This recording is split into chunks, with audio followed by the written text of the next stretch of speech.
All right, I'm all suited up with the Talon Metals hat, ready to go. I'm with Brian Goldner, Chief of Exploration and Operations Manager for Talon Metals. Good afternoon, Brian. How are you? Good. Thanks, Robert. Good to see you again. Doing well. Good to see you. Some news this morning.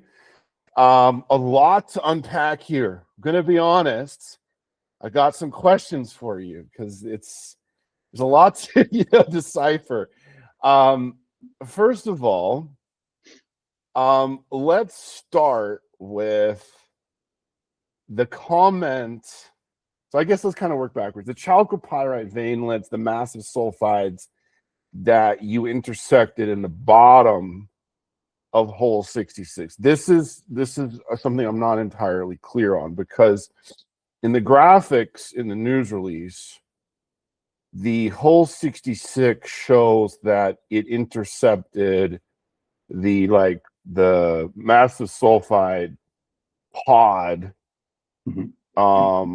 where hole 50 made the vault zone discovery, and then also hole 65 got the same pod as 66. So can you explain how deep did hole 66 go, and where exactly is this chalcopyrite at the bottom of the hole? Yeah, so hole 566 started from surface, and we drilled through the 138 zone. So if you look at the the bottom of the quick log, we do have a pretty wide span of kind of lower percent mineralization. So it's 125 meters of that, and then we did hit a little bit of mixed massive sulfide kind of partway down, and that we think is probably related to some of the other boreholean plates that we have that are above the 250 area. So definitely going to follow that up. And then we had the 250, step out hit 17 meters away. So that was the just over 5 meters of massive and mixed massive sulfides. And then, we let the hole run, obviously, because we just don't know what's going on in this area. And down at about 880 meters, we started to see some tiny little veinlets of chalcopyrite. So the whole length was pretty, well devoid of sulfides, but down at that 880, we started to see some veinlets. This is one of those things that, it's you can't get excited about it from an assay point of view, but you can get excited about it from a exploration vectoring, what does it mean point of view. So we pushed that hole to maybe 900 and I'd have to look, 920, 940, something like that, to give us enough space to run borehole in, and that's what the guys are doing right now. I see. Okay, so basically it's chalcopyrite veinlets. So it's not massive sulfides. It's just little veinlets that are inside of the sedimentary rock. Exactly, and they shouldn't be there. So the question is, why are they there? These would be millimeter size veinlets. It's something I'd say this is probably the best exploration vector that we have at Tamarack, and in nickel exploration in general. This is what you look for, are straight walled massive sulfide veins, because they have to come from somewhere. Oftentimes, when you're in the intrusion, the sulfides are liquid longer than the intrusion. So as the intrusion cools, it shrinks and it cracks, and that creates a low pressure area which gets filled up with sulfide. So you have a sulfide nearby that's feeding that. So that's kind of the thinking with this area, is where is that sulfide coming from? Like I said in the earlier, the closest massive sulfide that we know of is about 100 meters away. It's unlikely that a massive sulfide travels that far and is only that thick. So that's why we want to focus on borehole EM. Doesn't mean we're going to see anything there. It could be something strange, but it's a pretty good, exciting indicator. Okay, got it. So that would indicate that there could be massive sulfides in proximity to where that hole ended. Is that right? Could be, yes. It means that sulfides have moved or drained near there. Whether they're massive sulfides or not, we don't know. Whether it's amounts to any size, we don't know. It's just a clue, but it's a pretty darn good clue that, hey, sulfides have been around here. Okay. And so the hole 66, you extended to 920 meters. So explain to me like the drill trace there, and did it pass by some of these other stacks, like the stack that was intercepted in hole 563? Did it pass by that stack, laterally, or was it just in a totally separate area? Yeah, it's a totally different area. Okay. So the 250 566 area is to the west of 563. Nice. And this hole in particular is pointed much more south. So we kind of cut across the original 250 zone going to the south. So we're going further and further away from the 563 intercept. I see. Okay, so that's why the plan map, you posted the plan map to show that it's in a different area. I'm still trying to see it in 3D, and I'm doing my best to put the different figures together in my brain and see it in 3D. Okay, so the first thing I took away from the assays in hole 565 are, this is like $1,400 per ton rock. When you're talking about copper equivalent grades above 10%, and the interval is 19 meters, I mean, that's pretty damn impressive. And so I think some investors might see this neutral leaf and say, oh, it's not as good as 563. But, and this is something that I've been saying in the videos I've made about Talon since August, is like, do not use 20% grades in your assumptions here, because 563 and hole 50 were just exceptional, intercepts. And it shows that the tenor at vault, but you shouldn't expect that in every hole. And actually, if we get grades like 565 in every hole, I'm going to be ecstatic. Yeah, exactly. I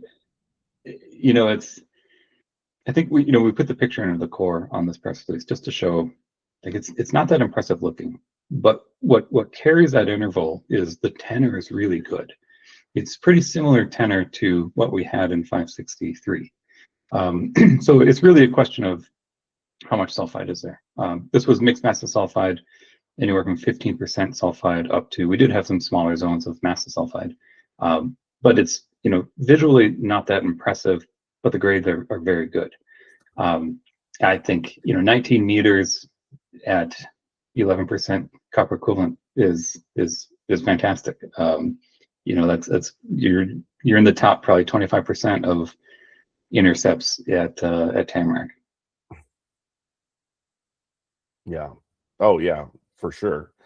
So I'm seeing this take shape as the vault zone is starting to demonstrate some scale. And I think that with this news release, it's sort of answering the question for me, as it's just like an isolated super high grade occurrence that has very limited scale, or is this something substantial? And I think that this is starting to really answer that this has some real size potential when you talk about multiple stacks, and the stacks are extending out laterally. So in terms of the next steps, let's walk through the next steps at vault. So the first next step is sort of at the 700 meter level, testing the lateral extent. So tell us about that. Yeah, when you have one hole into each of these areas, there's always in the back of your head, did I just drill down something? Which we didn't think that was the case, but getting these step outs really puts the nail in that coffin, that we didn't just get lucky. We didn't just drill down a thin vein or something like that. We stepped out 15 meters and we hit it again. Albeit, yeah, it's not the full 20-meter width of that top one, but we don't know the geometry yet. We don't know which way this is going. It's just the first step out. So I'm really thrilled that of the 2 follow-up holes that we've drilled so far, both have connected on both the 563 area and the 250 area. And so we just need to get, more holes down. We had talked about in one of the early press releases, the idea is with these 3 intercepts, just drill them on north, south, east, west, do smallish step outs like 15 meters and show or disprove that the mineralization continues in a direction. And once you do a few of those, I think we'll have a really good understanding as to which way the mineralization goes.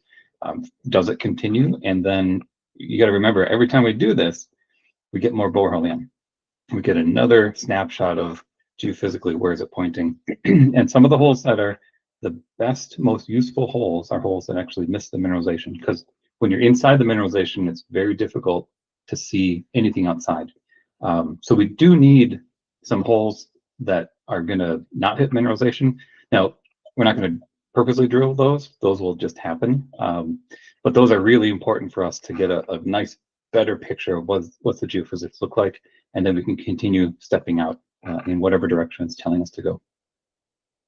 Yeah, like in our last conversation, you said sometimes you have to go into just dead rock so you can shine the flashlight back at the target. And I think that was a really good way to explain it. And you're not going to intentionally drill, dusters, but it just naturally happens because the ore body is not everywhere, right?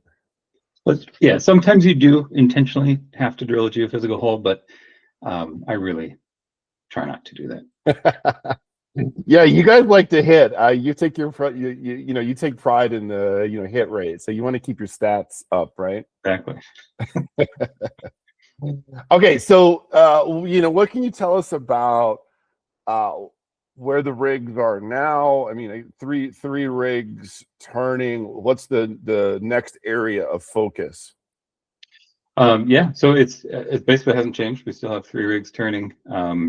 One rig is on essentially the 250 or the 565 area. We're getting borehole today on that, and we'll plan a follow-up hole. That'll be another step out. The other rig is still on the 563 borehole area, and that's focusing on step outs around that 563 intercept. And then the last rig is on the 565 hole area, and that's working on step outs on that area. So all 3 rigs are each working on expanding their own area. And then once we complete that, that's when we need to really look at the geophysics kind of holistically and say, where is it telling us to go? That's where we can start taking some larger step outs to see where does it extend, or where does it laterally, or where does it extend vertically. And now maybe a dumb question where I'm going to embarrass myself, but the news release talks about how these stacked pods of massive sulfides could exist on the other side of the CGO intrusion. Is there a better way that we can talk about this? Can we say the south side or the west side? Can you help me with that? Yeah, it's a little hard right now because we don't fully know where that CGO dike is. We have an idea. We think we're on the southern side, and we think there's opportunity to go to the north side. If you look at the main ore body at Tamarack, there are 2 massive sulfide tubes that kind of come down from the north to the south. Everything at Tamarack seems to have symmetry. So you have your CGO ramming up underneath, you have your FGO on top, and then the sediment wedges, which is where the sediments got pinched between the CGO below and the FGO above. That's where the seds have gotten heated up to the point where they're plasticky, and the sulfides can kind of drain down those 2 pathways. If we have a CGO dike in the vault, there's no reason to think that there couldn't be sulfides on the northern side, because the environment we're looking for, again, everything at Tamarack has to do with heat. We need to heat up the sediments. The best way to do that is to be close to the CGO. So all of the mineralization that we're seeing is outside of the intrusion, but very close to it. It's in that melted sediment wall rock. So we know we have melted wall rock on what we are calling the south side, where all the mineralization is. We should have melted wall rock on the north side too. We just don't have any holes there. We need to remember that, you know, this is deeper than pretty much all the drilling that has been on Tamarack. So I think of this as pretty much a brand new project. We need to get some holes down and evaluate the northern side. We'll do that, but I don't want to do that until we finish more of these step out holes. All right, so that was my next question. When do you test the northern side of the CGO? And I guess that's for maybe February, March timeframe. Yep. Okay. And the last time we spoke, you said, you know, the MT anomaly off to the east, the big MT anomaly, I mean, it's there, you know, we can drill it, but we're busy at Vault right now, and there's no reason to divert a rig to go do some wildcat holes over there at this point in time. Is that still the thought process? Is that still your thought process? Like, you're really laser focused on Vault, and that can wait? Yes. I am dying to drill a hole over there. I love wildcat holes when they have, you know, good science behind them. But you can't stop drilling Vault mineralization to do that. So that'll be a, you know, if we get to that, it'll be a February, March sort of target. Okay. And then just sort of one more question about the Vault. So we're testing laterally around 565, 563, hole 50, but there's potential for vertical continuity at depth beyond 900 or so meters. Is that a priority to drill a couple of really deep holes to test this thing to depth? Yes, it's, again, the focus is really on step outs, but we are selectively leaving some holes open that we can, once we're done with the step out program, we can hop on those holes and just extend them down. So we've got a few, probably 4 that are candidates for pushing deeper and running more borehole in. Okay. And then just some maybe some corporate questions. And you know, obviously you're in charge of the drill program, so I'm sure you have some handle on the budget and the cash burn rate. With 3 rigs turning there in Minnesota, it's a pretty active program ongoing. What's the cash burn rate now per month? Well, so that's the beauty of the way that we do it, is everything's in-house. So, you know, our burn rate is basically salaries. And it's a great way to do exploration, because we get a lot of meters for a pretty small amount of money. There are some other things you have to buy, like core boxes and fuel, but that's where directional drilling comes in. We get to skip the top 500 meters of drill holes because, you know, we've set a wedge, we've kicked out, and now we can use that same kick out to drill up these branches off. So instead of drilling a hole 900 meters deep, we can just drill from, say, 600 meters down to 900 meters. So a 900 meter hole turns into a 300 meter hole. Saves a lot on cost. Obviously, we do have to pay the directional company, but having 3 rigs, sharing the directional operator between the 3 rigs, gets that cost to a pretty small amount. So our costs are really good on the drilling side. You know, I'd say drill cost is probably around the $150 a meter mark. And then, of course, the Department of Defense, you know, that grant pays half of that. So we're somewhere in that 75. We're under $100 a meter. Wow, that's pretty good. So, you know, basically the financing that you closed back during the summer, that definitely gives you plenty of dry powder and runway through the next year, I would say. Then, is that right? Yeah, for sure, from an exploration point of view. Okay.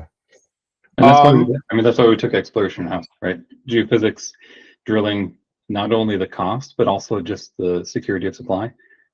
It can be really hard to get geophysical contractors and drill rigs. So the fact that we have 3 drill rigs kind of at our disposal, our job is to feed it targets. And luckily, you know, the Vault Zone came up, and yeah, we'll stay busy for a while. Yeah, for sure. You guys have your hands full well into 2026 and probably into 2027, quite frankly. As far as the cadence of news flow, I mean, obviously a lot of investors are like hyper focused and ADD about, you know, when's the next assay results and stuff. Maybe you could speak to those investors in terms of sort of, you know, what to expect and maybe why this news took a little bit longer than, you know, you might have expected, you know, a few months ago. Yeah, well, the big thing was assays. You know, we sent the rocks out. I mean, it was in the summer, early summer, and assays got really bottlenecked because, well, everybody is doing exploration right now. This is, you know, the good and bad with the critical minerals push is that there's a lot of people in the space now working, and the seasonality. So the summer program, you know, for everyone kind of comes to an end. Everybody sends their samples in for the year. So the labs got absolutely inundated with material. And we didn't rush the samples because, you know, times weren't taking that long for assays. And I think we got caught with this batch in particular that because we didn't rush them, other groups did after us and they got superseded. But the labs were just completely overwhelmed. You know, talking with a few, they said they were even routing samples outside of the normal labs down to South America, which wasn't busy, in order to try and get through the backlog. So it was a global issue. I think it's better now, but we'll see. In terms of news releases, you got to remember we had one rig turning at Tamarack before. Now we have 3, and we're doing directional drilling, which is typically a little bit quicker for these deeper holes. So I think you'll see a pretty clear uptick on news release timing from here. And what about the Smithsonian, Brian? This was a conversation a couple of months ago. Obviously, you got some press for the Vault Zone drill core. You get to give a contribution to the Smithsonian. You know, what can you tell us about that? Are you guys about to make the trip out there? Yeah, so the government shutdown obviously impacted the scheduling of that, but it's in the works. I think we have 2 dates that we're picking from, but it'll be in January. I see. Okay, so it's pushed out to January due to the government shutdown. Yeah, that government shutdown. I'm really not sure what was achieved by that, and not sure. Yeah, it's a real head scratcher. It seemed to mess things up for a lot of people. One more question about hole 66 and the log on hole 66. So what I noticed there is between 425 meters and 550 meters, you're hitting some pretty good sulfide content there in the FGO. You know, the tenor is pretty strong here at Vault. So would you expect that to grade well? Well, I think it depends. So on top you have the 138 zone, which doesn't have, it has good tenor, but it's not Vault tenor, which is just kind of, you know, extreme. But yeah, I mean, the 138 is pretty good from a tenor standpoint. Vault is just that much better. So this is where we really need the assays, because it is difficult for us to gauge tenor visually. So we just need to wait. But the one thing, you know, with the Vault, we're seeing a lot more copper. You know, we have in that press release, the standard Tamarack roughly is 2 to 1, 2 nickel to 1 copper. And in the Vault zone, it's what we're seeing is sometimes 2 to 1 the other way. So we have 4 times the amount of copper. And that kind of gets back to what I've been talking about with, you know, chalcopyrite veins, boronite veins. We're seeing this kind of everywhere, and we continue to see it in the assays as well, that something is adding a fair bit of copper to this area. What's the latest theory on what's adding the copper to the Vault zone? I'm still a Hypogene fan. You know, we've looked at, could it be fractionation? I just don't. You know, that it would be fractionation if we didn't have the nickel. It was just the copper and the PGEs. I think you could make the case for fractionation. Because the nickel goes with, typically nickel fractionates out. And so you'd have your nickel-rich ores, and then you'd have your copper-rich ores. I just don't see evidence of that yet at the vault. You know, when you look at the assays, it's copper and nickel together. So I do think it's something is being added, especially when you look at, you know, in the sediments we have pyrite cubes, and those pyrite cubes turn into chalcopyrite cubes, boronite cubes, and chalcocite cubes. You can't make, you know, cubic boronite naturally, so copper has to be getting added is the only way that I can see that occurring. But with more holes, you know, we keep getting more information, and the story keeps getting stronger for that. Are there any clues about the location of vault, you know, within context to the rest of the Tamarack, you know, body? Like something about that area at depth or to the south, that there could be, you know, another event that happened there, but it, you know, it was not present in the other areas of Tamarack? Yeah, 100%. The 138 is the kind of the misfit toy here. You know, at Tamarack, everything slopes to the south at about 15, 18 degrees. But the 138 zone, we call it the mix zone. So it's a mixture of the fine grain unit and the coarse grain unit together. And it has about 4 layers of mineralization in it. And they're flat. So it's different than everything else at Tamarack. We don't think there's been rotation at Tamarack. We think this is pretty much how it's been. And those flat layers in the 138 is something that's very different than everything else. And that's why we've always wanted to go to the 138. It's also the deepest. It's a spot where we thought, if this is coming up from someplace, it's probably coming up from here. So, you know, drilling some deep holes and confirming that, I think was really rewarding. But, you know, like I told you last time, we had to start from the north and work our way to the south. Just from a logistics point of view, it's a lot easier to drill the shallow holes first, get that in the bag, and then do exploration down here. I do think the 138 is open to the east. And that's one of the ways of the eastern MP anomaly over there. So I do want to drill some holes and see if we can continue marching, you know, the 138 zone or the CGO over to the east.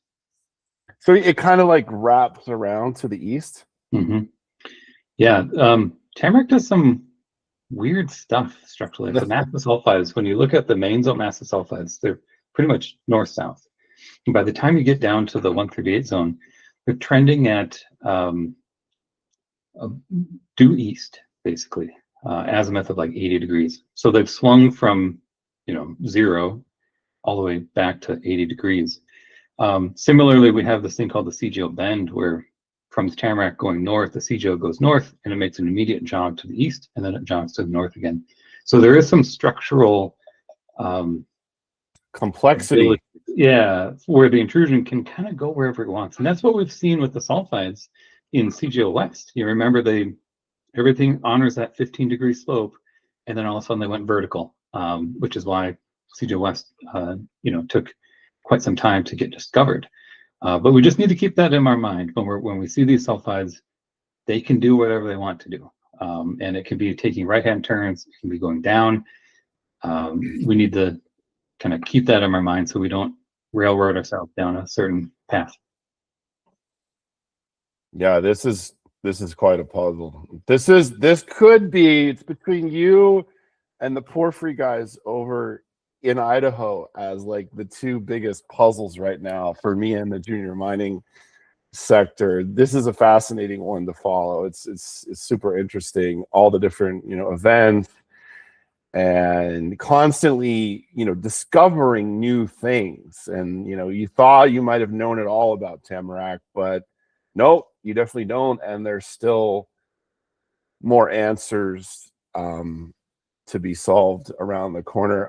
So I give you the final word, Brian. I assume this is the last news release from Talon in 2025. I could be wrong, but what can we expect from the company in Q1 of 2026? Just a real focus on, you know, drilling the vault. You know, like I said, the initial intent is really to do these step out holes and see where they go and where they grow. After that, that's when we can start tossing in some deeper holes, some wildcat holes, drilling the thing to the east. But for the next couple of months, we're really focused on step out holes and hopefully having more news releases with massive sulfide intercepts.